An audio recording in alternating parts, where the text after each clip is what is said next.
अगर हम अंबेडकर का ही अस्तित्व खत्म कर देंगे तो नीले कबूतरों के पर भी अपने आप कट जाएंगे। बीते कुछ समय से बाबा साहिब अंबेडकर को निशाना बनाकर दलितों के साथ उत्पीड़न करने को कानूनन बताने वाले कई मनुवादी लोग खड़े होने लगे हैं। बाबा साहिब के खिलाफ कुछ ऐसी ही नफरत और जहर भरी बातों का इस्तेमाल किया है मध्य प्रदेश में भारी हिंसा के मुख्य कारण रहे वकील अनिल मिश्रा ने। इतना ही नहीं, अनिल मिश्रा ने बाबा साहिब को संविधान निर्माता मानने से तक इनकार कर दिया, जिसने एक और बड़े विवाद की आग को हवा दे दिया है। आइए जानते हैं कि आखिर क्यों अनिल मिश्रा ने बाबा साहिब को लेकर इतनी जहर भरी बातें कही और किसकी शय पर अनिल मिश्रा जैसे दो कौड़ी के वकील भारत रत्न बाबा साहेब अंबेडकर को खुले तौर पर अपमानित कर रहे हैं। नमस्कार, मेरा नाम है रीटा। आप इस वीडियो को लाइक करना मत भूलिएगा। अगर आप बाबा साहेब के समर्थक हैं तो इस वीडियो को ज्यादा से ज्यादा शेयर करिए ताकि अनिल मिश्रा का ये भद्दा सच सब जान सके। अब तक पूरी दुनिया बाबा साहेब अंबेडकर को भारत के संविधान निर्माता के रूप में जानती थी, लेकिन मनुवाद के कानून को फिर से भारत में लागू करने की साजिश रचने वालों ने बाबा साहेब और संविधान के बीच के रिश्ते पर ही सवालिया निशान खड़ा कर दिया है।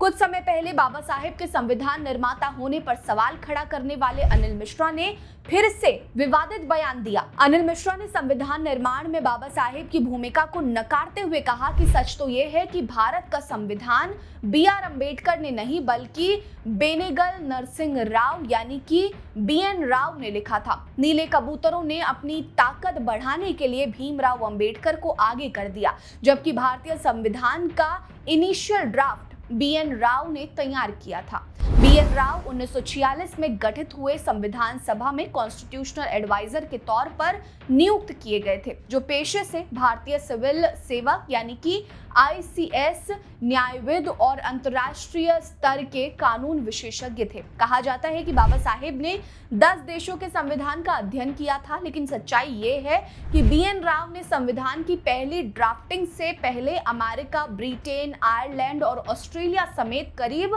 60 से भी ज्यादा देशों के संविधान का अध्ययन किया था और भारत के लिए जरूरी प्रावधानों को मार्क किया था। BN राव ने ही पहली ड्राफ्टिंग की थी, जिसमें उन्होंने कार्यपालिका, विधायिका, न्यायपालिका का संतुलन बनाए रखने के लिए न्यायपालिका की स्वतंत्रता के लिए स्पष्ट दिशा तैयार किया था। इसी ड्राफ्ट को बाबा साहेब और सभा ने सुधार, संशोधन और परिष्कार किया था। ये सब कह के अनिल मिश्रा ने बाबा साहेब के अस्तित्व को न केवल नकारा है बल्कि बाबा साहेब के संघर्षों की खिल्ली उड़ाते हुए कहा कि भारत रत्न के असली हकदार तो BN राव थे। वो BN राव को सम्मान दिलाने की लड़ाई को तेज कर रहे हैं, उनकी लिखी किताबों को लोगों तक पहुंचा रहे हैं ताकि लोगों के सामने सच्चाई आए और BN राव को भारत रत्न चुना जाए। भविष्य में नीले कबूतरों के बाबा साहेब की मूर्ति स्थापित नहीं होगी बल्कि BN राव की मूर्ति स्थापित की जाएगी। ऐसे तमाम दावे इन्होंने किए। मिश्रा ने यह भी दावा किया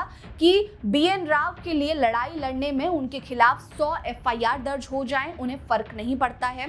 सपा सुप्रीमो ने अनिल मिश्रा के इस उन्मादी भरे टिप्पणी को लेकर एक तरफ मध्य प्रदेश में दलित संगठन सड़कों पर उतर चुका है, तो वहीं अब समाजवादी पार्टी के मुखिया और उत्तर प्रदेश के पूर्व CM अखिलेश यादव ने काफी रोष व्यक्त किया है। उन्होंने अनिल मिश्रा के साथ साथ बीजेपी को भी घेरते हुए कहा कि संविधान असल में हमारी सबसे बड़ी ढाल है, वो देश के हर एक के लिए संजीवनी बूटी की तरह है। PDA देश के संविधान की रक्षा कर रहा है, तब भी दलितों के साथ अत्याचार की हदें पार की जा रही हैं। लेकिन अगर संविधान खतरे में पड़ा तो देश में रहने वाले मनुवादी मानसिकता के प्रभुत्ववादी किस हद तक अत्याचार करेंगे, ये सोचने वाली बात है।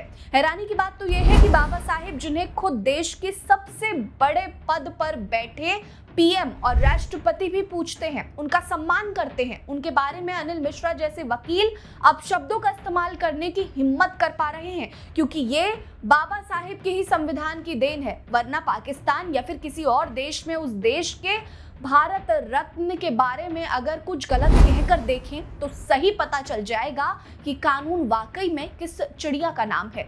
ये बाबा साहेब के बनाए फाइनल संविधान की ही देन है, जो उनके ही देश में उनके बारे में अपशब्द कहने वालों को जेल के सलाखों के पीछे भेजने के बजाय लोग उन्हें समर्थन कर रहे हैं, जबकि ऐसे लोगों के खिलाफ सख्त कानूनी कार्रवाई होनी चाहिए थी। अनिल मिश्रा जैसे मानसिकता के लोगों को बढ़ावा ही इसीलिए मिल पाता है क्योंकि बाबा साहेब ने उन्हें दिए मौलिक अधिकार में बोलने का अधिकार दिया है, आजादी दी है। लेकिन अब कभी कभी ऐसा लगता है कि बाबा साहेब को बोलने की आजादी तो देनी चाहिए थी, लेकिन उसी के साथ एक दायरा जरूर तय कर देना चाहिए था, ताकि ऐसे नफरत फैलाने वाले लोगों के दिलों में कानून का डर हो, देश के संविधान का डर सता सके। आपकी इस पर क्या राय है? कमेंट सेक्शन में हमें जरूर बताइए। अनिल मिश्रा के इन भद्दे बयानों पर आप क्या सोचते हैं, ये भी जरूर बताइएगा। हमारे साथ बने रहिए। नमस्कार।